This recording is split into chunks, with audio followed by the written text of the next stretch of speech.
तो आज मैं आपको एक अनोखी रहस्यमय कहानी सुनाऊंगा। अगर आप चैनल पर नए हैं तो अभी सब्सक्राइब कर ले, क्योंकि यह मेरा दूसरा नया चैनल है। तथा कहानी पूरा देखे, अंत में एक अनोखा रहस्य छुपा है। धन्यवाद। तो सुनिए। बहुत समय पहले की बात है। एक छोटे से गांव में, जिसका नाम शांतवन था, एक गरीब परिवार रहता था। इस परिवार में एक नन्ही लड़की थी जिसका नाम दिया था। दिया की माँ अक्सर बीमार रहती थी और उनके पास इलाज के लिए पैसे नहीं थे। नवरात्रि का पर्व नजदीक आ रहा था और गांव के सभी लोग माँ दुर्गा की पूजा की तैयारी में लगे थे। एक दिन दिया ने अपनी माँ को बहुत दर्द में देखा। उसकी आंखों में आंसू आ गए। वह भागकर पास के जंगल में गई और एक बरगद के पेड़ के नीचे बैठकर रोने लगी। उसी पेड़ के पास एक पुरानी देवी का मंदिर था, जिसमें कोई मूर्ति नहीं थी, पर गांव वाले उसे खाली मंदिर कहते थे। दिया ने रोते हुए मन ही मन माँ दुर्गा से प्रार्थना की, हे माँ, सब कहते हैं कि आप बहुत दयालु हैं। मेरी माँ को ठीक कर दो, मैं आपकी सेवा में अपना सब कुछ लगा दूंगी। उस रात दिया को एक सपना आया। सपने में एक दिव्य स्त्री ने उससे कहा, शांतवन के लोग मुझे जल और ज्योति से बहुत दूर कर चुके हैं। अगर तुम मुझे प्रसन्न करना चाहती हो तो मेरे लिए एक जलदीप जलाओ। दिया की आंख खुली। उसने सोचा, जलदीप, ये कैसा दीपक होता है? उसे कुछ समझ नहीं आया, लेकिन माँ की तबीयत को देखकर उसने ये ठान लिया कि वह माँ आदिशक्ति के लिए कुछ भी करेगी। नवरात्रि के पहले दिन दिया ने अपनी माँ को थोड़ी खिचड़ी खिलाई और फिर एक छोटा सा मिट्टी का दिया, थोड़ा तेल और रुई लेकर खाली मंदिर की तरफ चल पड़ी। मंदिर पहुंचकर उसने देखा कि वहां की जमीन सूखी और धूल भरी थी। उसने दिया जलाया, पर थोड़ी देर में हवा से वह बुझ गया। ये देखकर वह उदास हो गई। उसने सोचा, दीपक को बुझने से कैसे बचाऊं? तभी उसे सपने में सुने शब्द याद आए, जलदीप। उसे एक युक्ति सूझी। वह पास की नदी से थोड़ा पानी भरकर लाए और दिए के चारों ओर एक छोटी सी खाई बनाए और उसमें पानी भर दिया। फिर उसने दिए को उस पानी से घिरे स्थान पर रख दिया। अब दिए की लौ हवा से नहीं बुझ रही थी। पूरे 9 दिन तक दिया रोज सुबह और शाम वहां आती, दिए में तेल डालती और उसे बुझने नहीं देती। वह 9 दिनों तक पानी से घिरा हुआ जलदीप जलता रहा, जैसे एक छोटा सा द्वीप हो। गांव के लोग दिया को देखकर हंसते, यह पागल लड़की मिट्टी के दिए को पानी से क्यों घेर रही है? उद्धरण चिन्ह। लेकिन दिया ने किसी की परवाह नहीं की। 9वें दिन नवरात्रि की रात को जब दिया मंदिर से वापस आ रही थी, तो उसने देखा कि उसकी माँ मुस्कुरा रही थी। उसकी माँ का दर्द कम हो गया था और वह धीरे धीरे ठीक हो रही थी। उसकी माँ ने बताया, जब से तुमने उस जलदीप को जलाना शुरू किया है, तब से मुझे एक अजीब सी शांति और शक्ति का अनुभव हो रहा है। अगले दिन गांव के वैद्य ने आकर कहा, यह एक चमत्कार है। तुम्हारी माँ तो मौत के मुंह से वापस आई है। दिया समझ गई, यह माँ आदिशक्ति की कृपा थी। उसने अपनी सच्ची श्रद्धा और अनूठी पूजा से माँ को प्रसन्न कर दिया था। जलदीप सिर्फ एक दीपक नहीं था, बल्कि यह उसके विश्वास का प्रतीक था, जो पानी की तरह हर बाधा को पार कर गया था। तब से शांतवन गांव में हर नवरात्रि में लोग मिट्टी के दिए जलाते हैं और उन्हें पानी से घेरकर जलदीप की परंपरा मनाते हैं। ये कहानी हमें सिखाती है कि सच्ची श्रद्धा और लगन से की गई पूजा हमेशा स्वीकार होती है, भले ही वह कितनी ही अलग क्यों न हो। दिया की माँ पूरी तरह से ठीक हो चुकी थी। गांव में जलदीप की प्रथा शुरू हो चुकी थी और हर घर में दिया के बताए तरीके से नवरात्रि की पूजा होती थी। लेकिन दिया ने कभी इसका श्रेय खुद को नहीं दिया। वह बस इतना जानती थी कि यह सब माँ आदिशक्ति की कृपा से हुआ है। एक दिन गांव में एक बड़ा विद्वान पंडित आया, जिसका नाम विद्यासागर था। वह अपने ज्ञान और तर्कों के लिए दूर दूर तक प्रसिद्ध था। उसने देखा कि शांतवन गांव के लोग मिट्टी के दिए को पानी से घेरकर पूजा करते हैं। उसे यह बात बहुत अजीब लगी। उसने गांव के मुखिया से पूछा, ये किस तरह की पूजा है?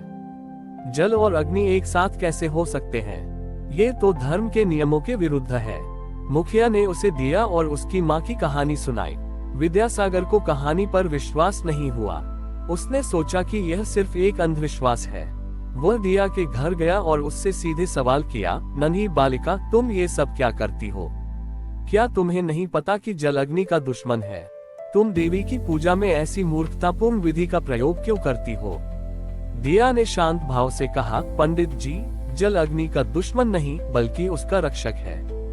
जब मेरे पास कोई सहारा नहीं था, तब मेरे जलदीप ने ही मेरे विश्वास की लौ को बुझने से बचाया था।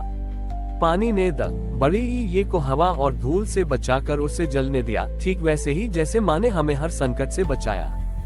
मेरी माँ कहती थी कि जब तक विश्वास की लौ जलती है, तब तक ज्ञान का प्रकाश भी रहता है। दिया की बातों में एक गहरी सच्चाई थी। पंडित विद्यासागर को अपनी गलती का एहसास हुआ।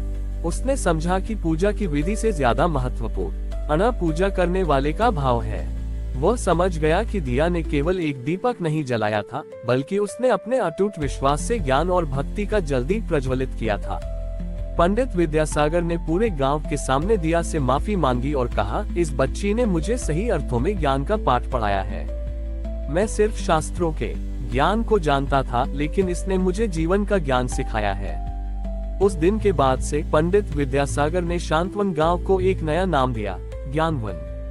वह गांव का नाम शांतवन से बदलकर ज्ञानवन रखना चाहता था, ताकि हर कोई यह याद रखे कि यहाँ जलदीप की कहानी ने अज्ञान को दूर करके ज्ञान का प्रकाश फैलाया था।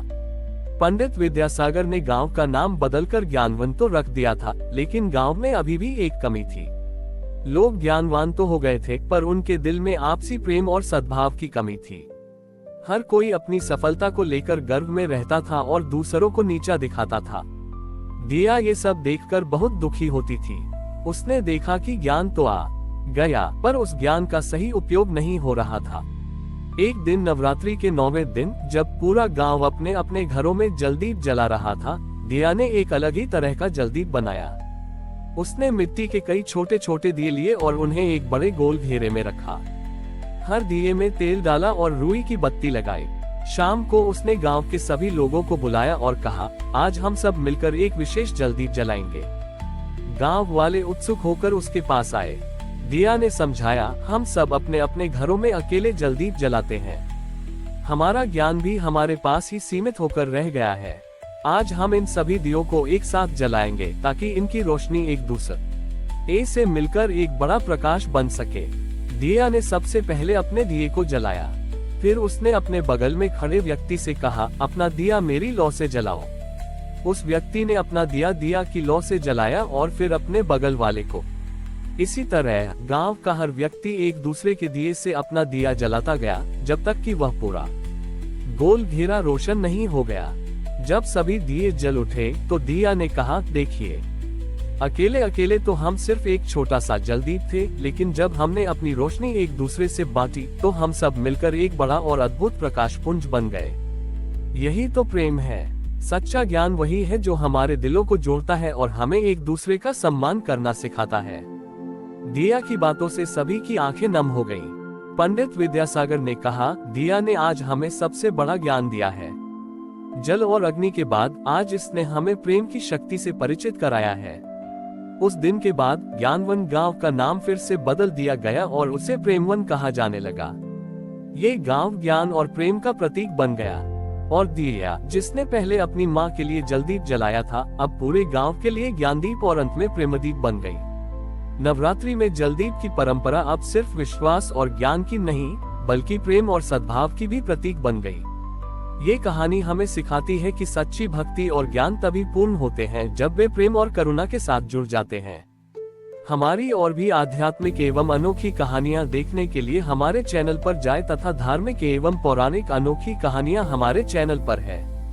कृपया जाके देखें तथा हमारे चैनल को सब्सक्राइब करके रखें और वीडियो लाइक जरूर करें। धन्यवाद।